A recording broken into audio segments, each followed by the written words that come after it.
Paralyzed billionaire CEO joins a blind date. She never expected the black man who walked in.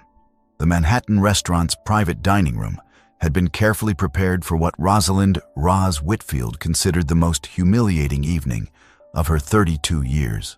Paralyzed from the waist down after a skiing accident 3 years ago, the billionaire CEO of Whitfield Technologies had successfully avoided her mother's matchmaking attempts until now. "It's just dinner," her mother, Constance, had pleaded. "Harrison comes from a wonderful family. Old money, excellent connections." Roz had finally agreed, but only after making it clear this would be the first and last blind date she'd endure. She arrived early, positioning her custom wheelchair, sleek carbon fiber that cost more than most cars, at the table's head, where her disability would be less immediately obvious. Her assistant, Yuki Tanaka, fussed with the table settings. "You look beautiful, Ms. Whitfield. The burgundy dress is perfect. Stop mothering me, Yuki. It's dinner, not a wedding." Her bodyguard, Dmitry Volkov, stood discreetly in the corner. "Would you like me to run another background check on this Harrison?" "The 3 you've already done weren't enough?" Roz asked dryly. Her CFO and best friend, Bianca Rivera, who'd insisted on being nearby for moral support, texted from the bar. "If he's awful, I'll fake an emergency."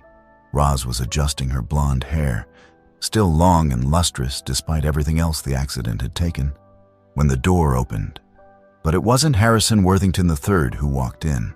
It was Quincy Jeffries, the same Quincy Jeffries who'd been her study partner at Princeton, who'd made her laugh during all-nighters in the engineering lab, who'd been the only person to treat her like a regular student, not the Whitfield heiress, who'd disappeared after graduation without a word. He looked older, of course. 14 years would do that. His shoulders were broader, his close-cropped hair now touched with silver at the temples. He wore an elegant charcoal suit that emphasized his tall, athletic build. But those eyes, warm brown with gold flecks she'd once spent entire lectures memorizing, were exactly the same. "Roz?" His deep voice carried the same mix of confidence and gentleness she remembered. "Rosalind Whitfield?" She couldn't speak. Her carefully prepared blind date script evaporated. "Quincy?" she finally managed. How are you?" "I should explain," he said, moving into the room with the easy grace of someone comfortable in his own skin. "Harrison Worthington couldn't make it. He's my business partner, and when he described who he was meeting, I convinced him to let me come instead." "You... what?" He sat across from her, and she noticed he didn't look at her wheelchair once. His eyes stayed on her face. "I've thought about you every day for 14 years. When Harrison described his blind date, brilliant, beautiful, runs a tech empire, recently acquired 3 patents in adaptive technology. I knew it was you. And you just decided to show up? After 14 years of nothing? I deserve that." He leaned back, and she saw something in his expression she'd never seen in college. Regret mixed with determination. "But I'm here now. The question is, will you let me stay for dinner?" "Hello, my Stop Racism family. Thank you for tuning in today. Before we dive deeper into this beautiful love story, I want to hear from you. Where are you watching from? Drop your country and state in the comments below. Also, I'd love to know your thoughts. What did you think of the story so far? Do you believe love can truly conquer prejudice? Let us know in the comments. We love reading them, and trust me, your words motivate us to keep making these videos.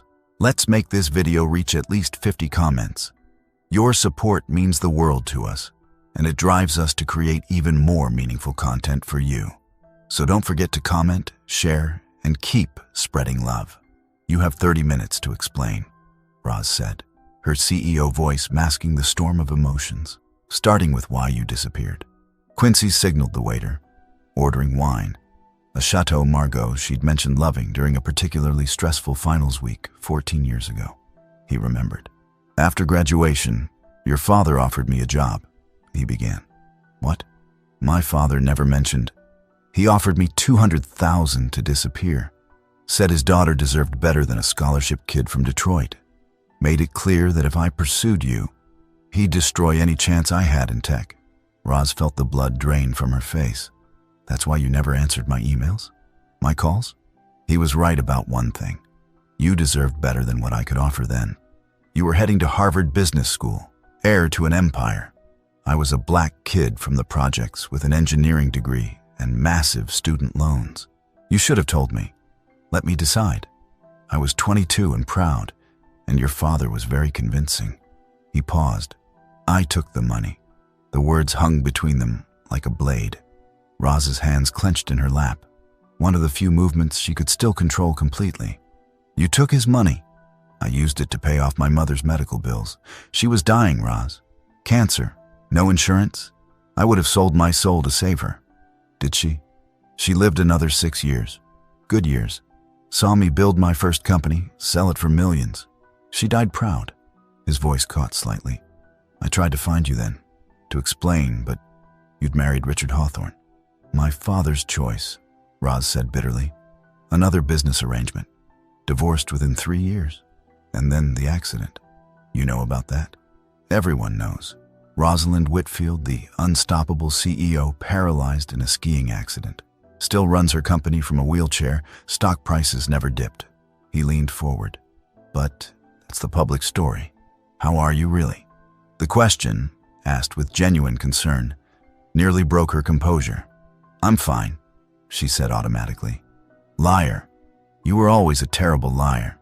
Remember when you tried to convince Professor Chen you hadn't been crying over that failed robotics prototype? Despite herself, Roz laughed. It was my 17th attempt. I had every right to cry. And I held you in the lab until you stopped shaking. Then we rebuilt it together. The 18th version worked. Because you never give up. Even now.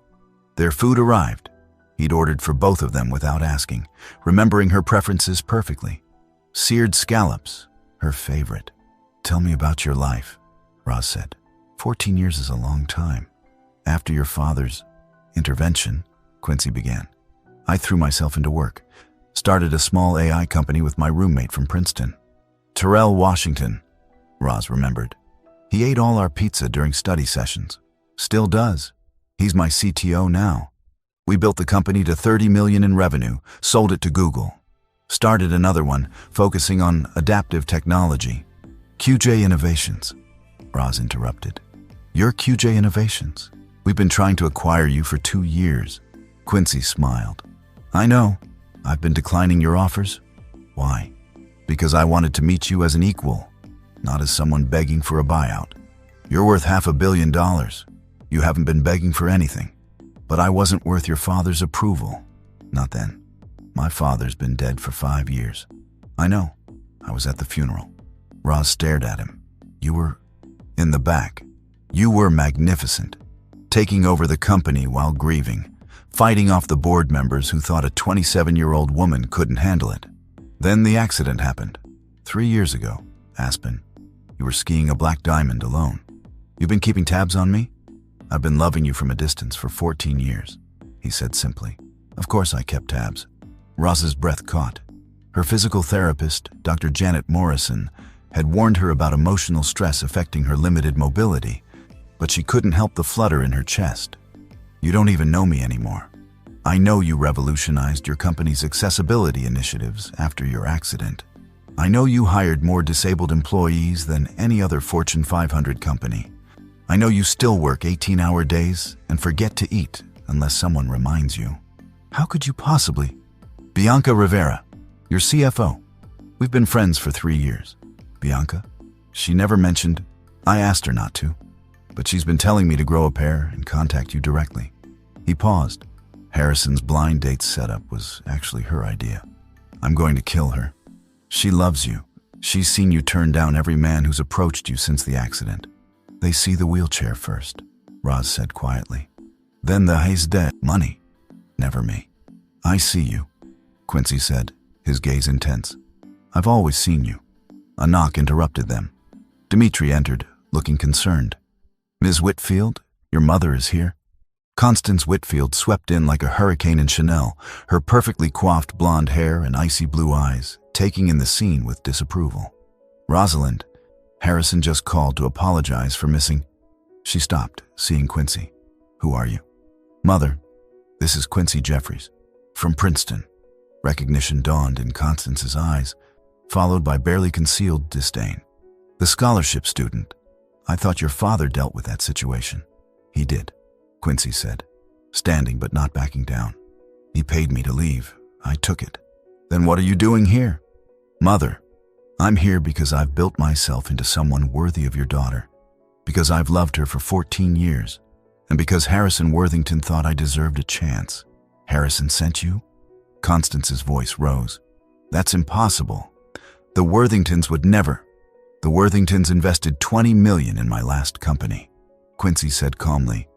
Harrison's been my business partner for 5 years. Constance's facade cracked slightly. You're Harrison's mysterious partner? The one who turned Worthington Industries' tech division around? Yes. Mother, please leave, Roz said quietly. Rosalind, be reasonable. You're vulnerable now. Men will take advantage. Like father took advantage of Quincy's poverty to control my life. The slap of truth made Constance flinch. We were protecting you. You were controlling me. There's a difference. This is ridiculous. You're the CEO of a Fortune 500 company. You're a Whitfield. And you're paralyzed? Roz finished. Say it, Mother. I'm paralyzed. Does that make me less deserving of love? It makes you more vulnerable to fortune hunters. Quincy pulled out his phone, showing a banking app. I have $500 million, Mrs. Whitfield. I don't need your daughter's money. Then what do you want? Time. A chance to prove that what we had in college was real. The opportunity to love her the way she deserves. Constance looked between them, her control slipping. The board will never accept this. The optics, the board can go to hell, Roz said. And so can you if you can't accept my choices. Constance left in a cloud of indignation. Dimitri, who'd witnessed everything, gave Quincy an approving nod before following her out. Well, Quincy said, sitting back down. That went better than expected. Roz laughed, really laughed, for the first time in years. She didn't call security. That's practically approval in Whitfield terms. Yuki returned with Roz's evening medications, a complex cocktail that managed her nerve pain and muscle spasms. Roz usually took them privately, but she made a point of taking them in front of Quincy, watching his reaction. He didn't flinch. Nerve pain. Among other things, the accident severed my L2 vertebra. I have partial sensation to mid-thigh, nothing below. I can stand with braces for about 10 minutes, walk maybe 5 steps with a walker. Most days I don't bother. Why not? Because pretending I'm not disabled is exhausting. The chair is freedom. It lets me focus on what I can do, not what I can't.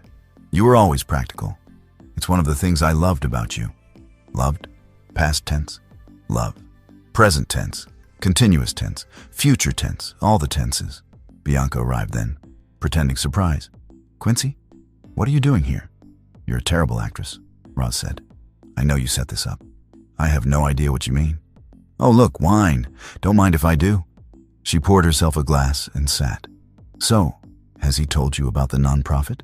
Bianca, Quincy warned. What nonprofit? Roz asked. The one that provides adaptive technology to newly disabled individuals who can't afford it. The one he funds entirely but refuses to put his name on. The Lighthouse Foundation, Roz said slowly. That's you? We've been trying to partner with them. I know, Quincy admitted, or I wasn't ready to cross that line. Business and personal. But you're ready now? I've been ready for 14 years. I just needed to be worthy first. Dr. Janet Morrison, Roz's physical therapist, entered for their evening session. Miss Whitfield, should I come back? No, please continue, Roz said, again testing Quincy. Unless my medical routine bothers you. Nothing about you bothers me, he said simply. Janet helped Roz through her stretches and exercises, maintaining muscle tone and flexibility. Quincy watched with interest, not pity. Could she walk again? He asked Janet directly. With the right technology? Quincy, Roz started.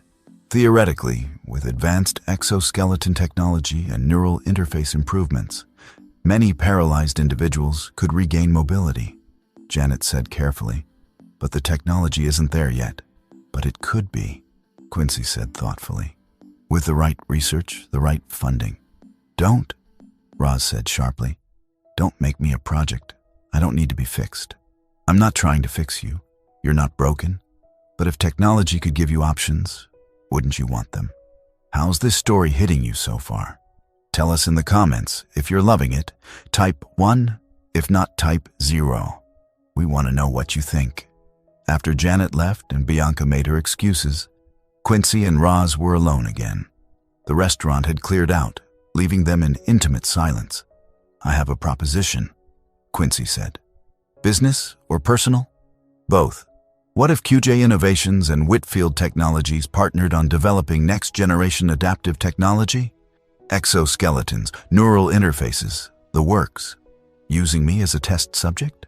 Using your insights as someone who actually needs the technology. You know what would help? I have the engineering capability. Together, we could revolutionize mobility assistance. And personally, I want to date you. Properly this time. No hiding, no fathers interfering, no disappearing. Quincy, I'm paralyzed. Dating me means I know what it means. I've researched everything about spinal injuries. I know about the accommodations, the complications, the intimate challenges. None of it changes how I feel. The intimate challenges, Roz repeated, her voice carefully neutral. You researched those? I researched everything. I've spent 3 years preparing for this conversation. 3 years. Since your accident. When I realized you were single again, I started hoping, planning, building myself into someone who could stand beside you as an equal. Roz's phone buzzed. Her driver, Garrett O'Brien, texting that the van was ready whenever she was. The specialized vehicle that reminded her every day of her limitations. I should go, she said. Let me drive you. I have a special van. I know. I have one too. She stared at him. Why would you have an accessible van? I told you. I've been preparing. I bought it 6 months ago. Learned how to operate all the equipment. Hope isn't just a feeling, Roz. It's an action. Quincy's van was actually nicer than hers. Latest model with every possible accessibility feature. He operated the ramp and securing mechanisms with practiced ease. You really have been preparing, Roz said, oddly touched. I even took a course on being a care partner. Learned about transfers, pressure sore prevention, dysreflexia symptoms. Stop. You're scaring me now. Am I? Or am I showing you that I'm serious? As he drove through Manhattan toward her penthouse, Roz studied his profile. Older, yes, but still the same man who'd made her feel seen in college. Why did you really take my father's money? She asked. I told you. My mother. The whole truth, Quincy. He sighed. Because I loved you enough to want you to have everything. And I couldn't give you everything then. Your father was right about one thing. You were heading for greatness. I would have held you back. That wasn't your choice to make. No, it wasn't. It's the biggest regret of my life. He pulled into her building's garage. But I can't change the past. I can only try to be better in the present. Her night security guard, Felix Castillo, greeted them warmly. Ms. Whitfield, do you need assistance? No, thank you, Felix. Mr. Jeffries is helping me. Quincy navigated her chair to her private elevator like he'd done it 100 times. The penthouse? He asked. You don't have to come up. I want to see your space, if you'll let me. The penthouse was fully accessible. Wide doorways, lowered counters, roll-in shower. But it was also cold, sterile, more like an expensive medical facility than a home. It's functional, she said defensively. It's lonely. How would you know? He walked to her bookshelf, pulling out a worn copy of The Great Gatsby they'd read together in college. Inside the front cover, his handwriting. For Roz, who makes me believe in impossible things. Q. You kept it, he said softly. I kept everything. Roz's housekeeper, Martina Santos, appeared with evening tea, her eyes widening at seeing a visitor. Miss Roz, should I prepare the guest room? Mr. Jeffries isn't staying, Martina. Pity? Martina said with surprising boldness. It's been too quiet here. After Martina left, Quincy explored the penthouse, pausing at a wall of photos. No pictures from Princeton. Too painful, Roz admitted. After you left, I'm sorry. God, Roz, I'm so sorry. I grieved you like you died. Then I was angry. Then I was numb. Richard helped with the numb. Your ex-husband. My father's business merger disguised as marriage. Richard wanted the Whitfield name and connections. I wanted to stop feeling. We both got what we wanted, just not happiness. Did you love him? I tried. But how do you love someone when your heart's already taken? Quincy crossed to her, kneeling so they were eye level, something she noticed he did instinctively, never making her look up. I never stopped loving you, he said. Through every success, every failure, every relationship that didn't work because they weren't you. There were others. A few. Good women who deserved better than a man in love with a ghost. I'm not a ghost. No, you're not. You're real and complicated and brave and stubborn and perfect. I'm paralyzed, Quincy. That's not perfect. You're perfectly you. The chair doesn't change that. Her phone rang. Harrison Worthington III, the man who should have been her blind date. Should I answer? She asked Quincy. Might as well. She put it on speaker. Harrison? Rosalind. I'm so sorry about tonight, but Quincy's been driving me insane about you for years. Did he show up? He did. And? Are you going to kill me or thank me? Jury's still out. Fair. But give him a chance, Roz. The man built an empire just to be worthy of you. That's either psychotic or romantic. Probably both, Quincy said. Q, how's it going? She hasn't thrown me out yet. Progress. Roz, he's the real deal. Brilliant, wealthy, and absolutely obsessed with you. Plus, he's prettier than me. Harrison, Quincy warned. What? She should know she's getting the better end of our partnership. Call me tomorrow, both of you. We need to discuss the merger anyway. What merger? Roz asked. The one between our companies. Didn't Q tell you? We want Whitfield Technologies to partner with us on the Neptune project. After Harrison hung up, Roz stared at Quincy. The Neptune project? That's the billion-dollar adaptive technology initiative everyone's been whispering about. We want you involved. Your insights, your resources, your brilliance. And this has nothing to do with personal feelings? It has everything to do with personal feelings. I want to build something with you. Technology that helps millions, yes, but built on the foundation of us. The next morning, Roz's boardroom was in chaos. 12 board members, mostly old white men who'd served under her father, were in various states of outrage. You can't seriously consider this merger, proclaimed Reginald Ashworth, the lead board member. QJ Innovations is run by one of the most successful tech entrepreneurs of the decade, Roz finished coldly. A man with clear personal interests in you, Reginald continued. The optics alone, the optics of 2 successful companies merging to revolutionize adaptive technology, Bianca interjected, distributing financial projections. The numbers are staggering.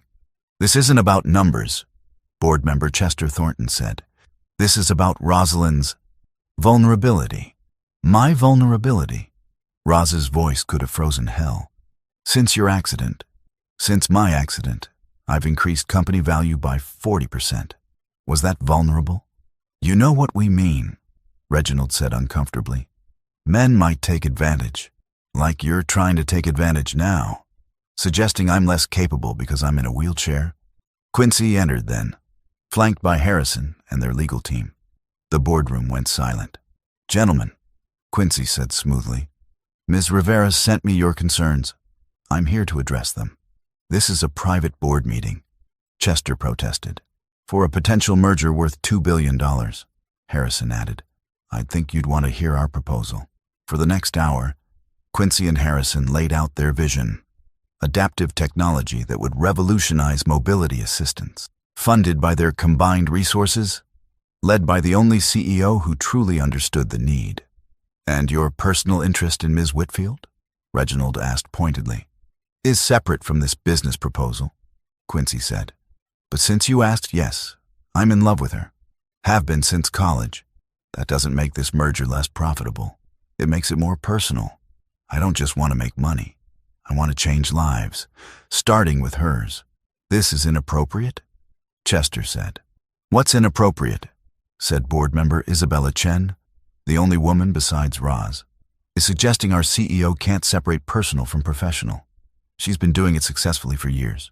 The vote, Roz said simply. All in favor of exploring the merger? 7 hands raised. Enough. As the board filed out, Reginald paused. Your father would be appalled. My father was a controlling bigot who died alone, Roz replied. I'm not following his path. Over the next month, Quincy became a constant presence in Roz's life.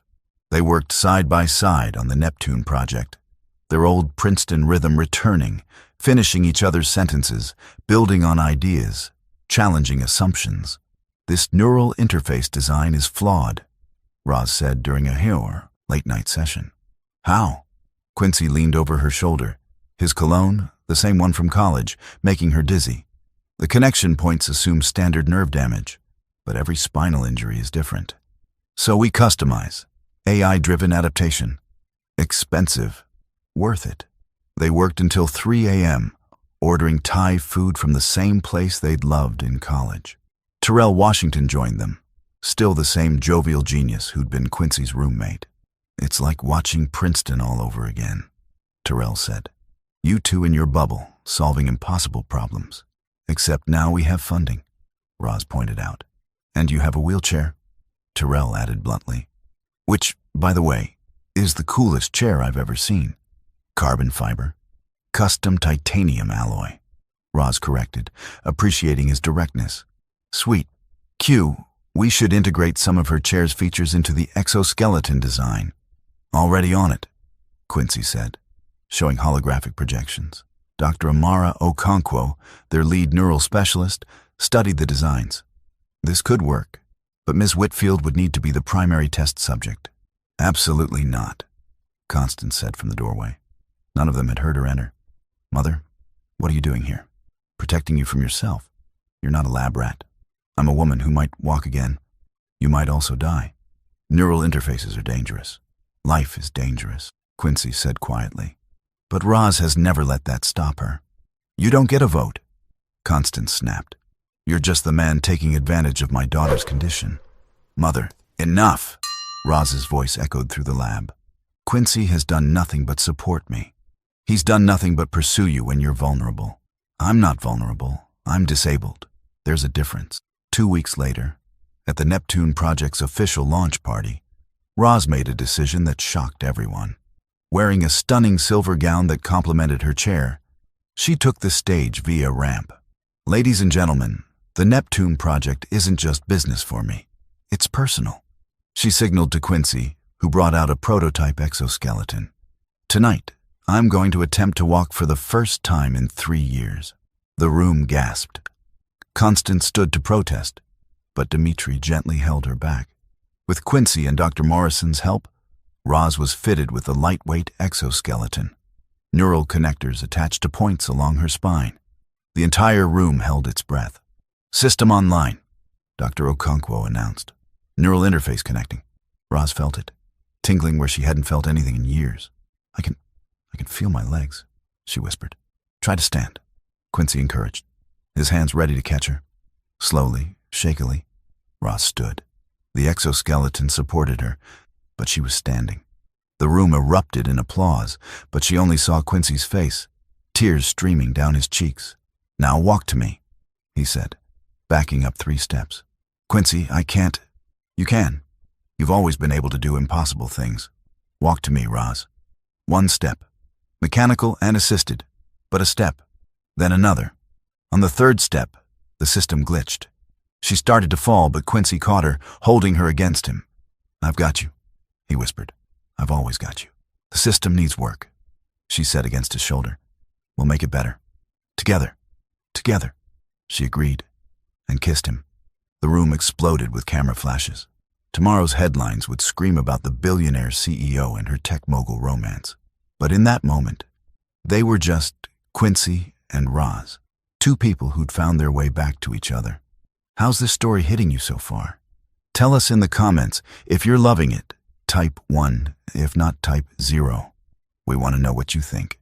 1 year later, at their wedding in the Princeton University Chapel, Roz walked down the aisle. It was only 20 steps, and she wore a modified version of the Neptune exoskeleton under her dress. But she walked. Quincy waited at the altar, openly crying. Show off, he whispered when she reached him. You love it, she whispered back. Terrell, Quincy's best man, handed over the rings. About time. Do you know how exhausting it's been watching you pine for 14 years? Bianca, Roz's maid of honor, agreed. Seriously, I've been scheming for 3 years to get you two together. Isabella Chen, now board chair after Reginald's retirement, officiated. Love doesn't follow our timelines or our expectations. Sometimes it takes 14 years, a skiing accident, and a fake blind date to align. Even Constance, in the front row, smiled.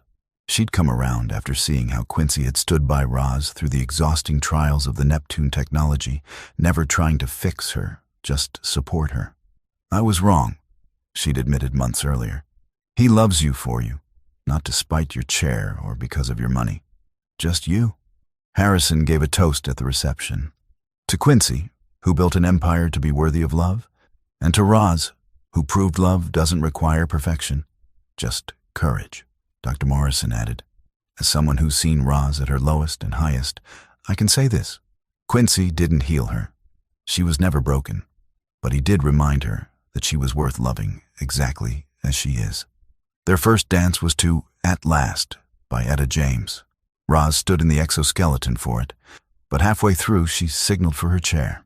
Too tired? Quincy asked, concerned. No. I want to dance the way we'll dance for the rest of our lives. Me in my chair, you adapting to my height, us finding our rhythm. He spun her chair with practiced ease, having taken lessons from a wheelchair dance instructor. They moved together perfectly, proving that love doesn't require conventional forms. Felix Castillo, watching from his security position, wiped his eyes. Beautiful, he murmured. Garrett O'Brien, her driver, agreed. She deserved this happiness. Yuki and Martina, standing together, both cried openly. They'd watched Roz shut down after the accident, convinced love was impossible. Now she glowed. Dr. Okonkwo announced that the Neptune project had helped 50 paralyzed individuals walk again, with improvements ongoing. But for Roz, the walking was secondary. The primary gift was Quincy's love, unconditional, patient, worth waiting 14 years for. As the evening wound down, they sat together, watching the sunset through the chapel's windows. Any regrets? Quincy asked. Their daily ritual now. Just one, Roz said. What? That I didn't track you down myself 14 years ago. You were busy building an empire. You were busy becoming worthy of one. I'm still not sure I am. You are. You always were. My father was wrong. They were interrupted by a young woman in a wheelchair. Jasmine Rodriguez, one of the Neptune Project's first success stories. Ms. Whitfield, sorry, Mrs. Jeffries. I wanted to thank you, not just for the technology, but for showing me that love is possible. My boyfriend left after my accident. I thought no one would want me. Then I saw you two, and I realized the right person will see past the chair. They won't see past it, Roz corrected gently. They'll see it as part of you. The right person loves all of you, not despite your disability, but including it. After Jasmine left, Quincy pulled Roz closer. Ready to go home? Home, she repeated. I like the sound of that. They'd bought a fully accessible brownstone in Princeton, close to the university where they'd met. It was warm, lived in, everything her penthouse hadn't been. As they left the reception, rice raining down on them. Roz thought about the journey, the 14 years apart, the accident that changed everything, the blind date that wasn't blind at all. Thank you, she told Harrison as they passed. For what? For canceling. For sending Quincy instead. Best business decision I ever made. Harrison grinned. The mergers made us all rich. I wasn't talking about money. Neither was I. The Jeffries Foundation for Adaptive Technology had helped thousands of paralyzed individuals regain mobility. The Neptune system, now in its 5th generation, was covered by most insurance. But the real success story sat in the Princeton lab, where Roz and Quincy worked side by side. Mommy, watch! Their 3-year-old daughter Zara ran across the lab, her brown skin glowing, her mother's blue eyes sparkling with her father's determination. Roz caught her, lifting her into her lap. I'm watching, baby.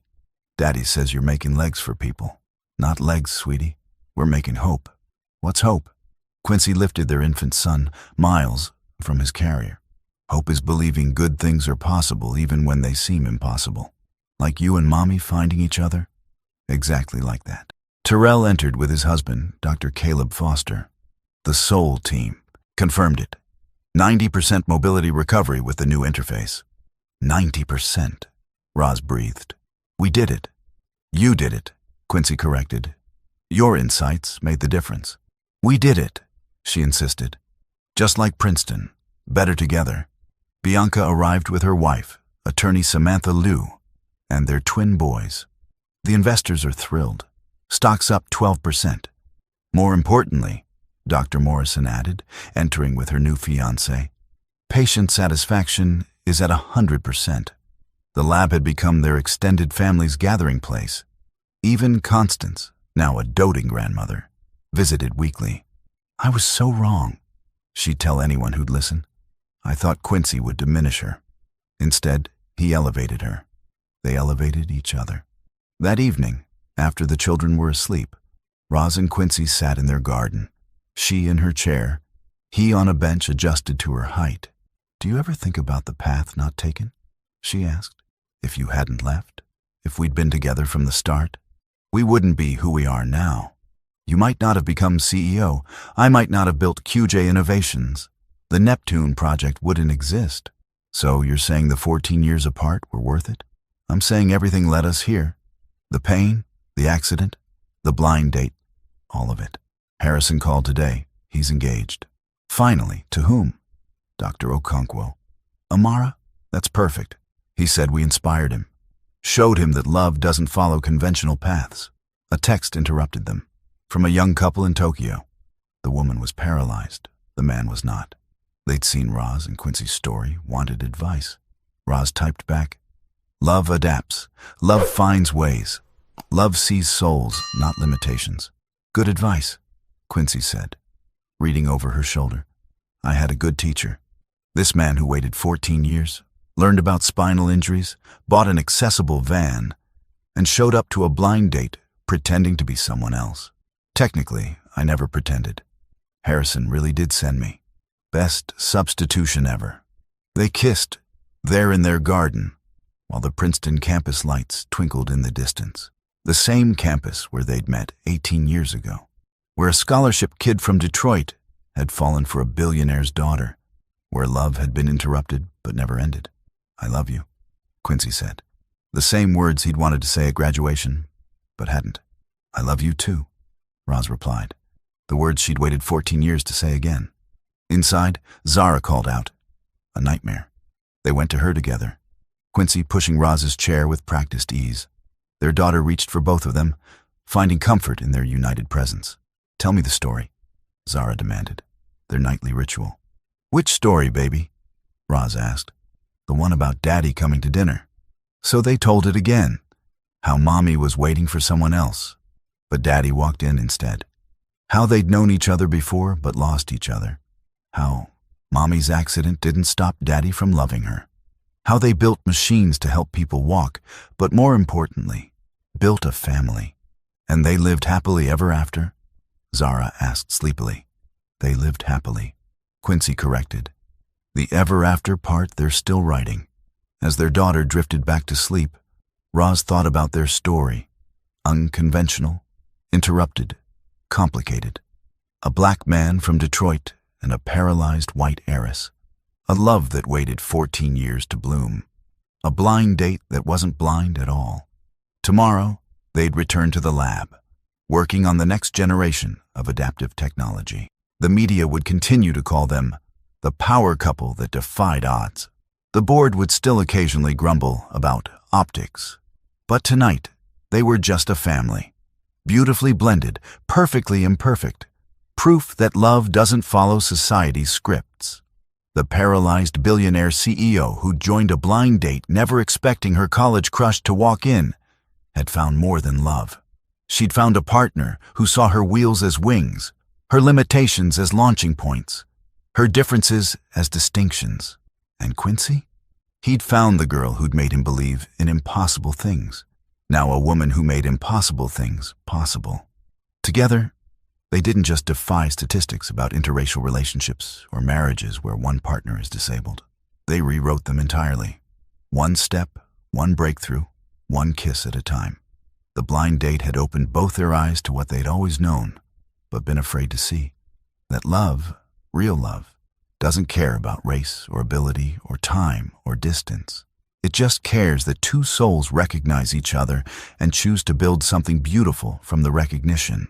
And in a brownstone in Princeton, in a lab changing the world, in the laughter of their children and the whisper of their promises, Roz and Quincy Jeffries were building something beautiful indeed.